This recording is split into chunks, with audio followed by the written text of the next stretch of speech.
নমস্কার, সকলকে শুভ শারদিয়া আর সকলকে আরও একবার স্বাগত জানাই কোয়েলসের আরও একটা ব্লগে। চলুন একটা ঝর্ণা দেখে আসি।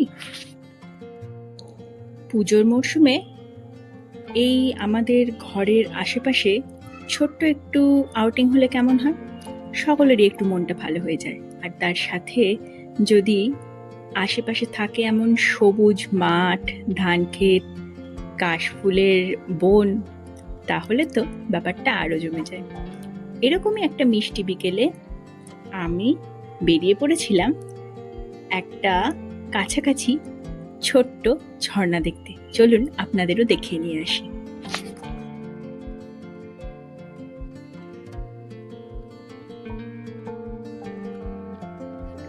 তবে গন্তব্যে পৌঁছানোর রাস্তাটাও যদি হয় এত মনোরম, একদিকে সবুজ ধান ক্ষেত আর একদিকে জঙ্গল, আর এইটা দেখছেন কি ফুল বলুন তো?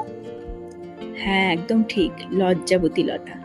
ফুলগুলো খুব সুন্দর মিষ্টি ছিল। আর এই যে দেখুন পৌঁছে গেছি।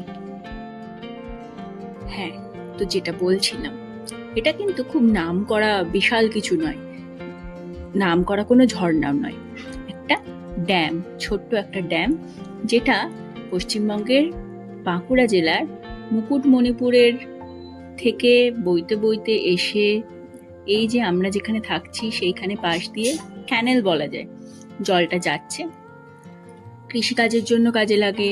আবার জঙ্গলে যে গাছগুলো ওই যে দেখতে পাচ্ছেন পাশে গভীর জঙ্গল, সেই গাছে জল দেওয়ার জন্য কিন্তু ব্যবহার করা হয়।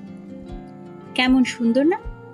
সবসময় এত জল থাকে না, বর্ষাকালে আর যখন ড্যাম থেকে জল ছাড়ে তখনই এত সুন্দর মনোরম দৃশ্য দেখা যায়। এই যে আমরা দুজন এর পাশে কিছু ফটো ভিডিওস তুলে নিচ্ছি আপনাদের দেখাবো বলেই। সকলকে জানাই আরো একবার শুভ মহাষষ্ঠী। সকলে পুজোটা খুব সুন্দরভাবে আনন্দে কাটান আর এরকম ছোট্টখাট্ট আউটিং করতেই থাকুন। দেখা হচ্ছে আবার নেক্সট ভিডিওতে। আমার চ্যানেলটিকে সাবস্ক্রাইব করে যেতে ভুলবেন না কিন্তু।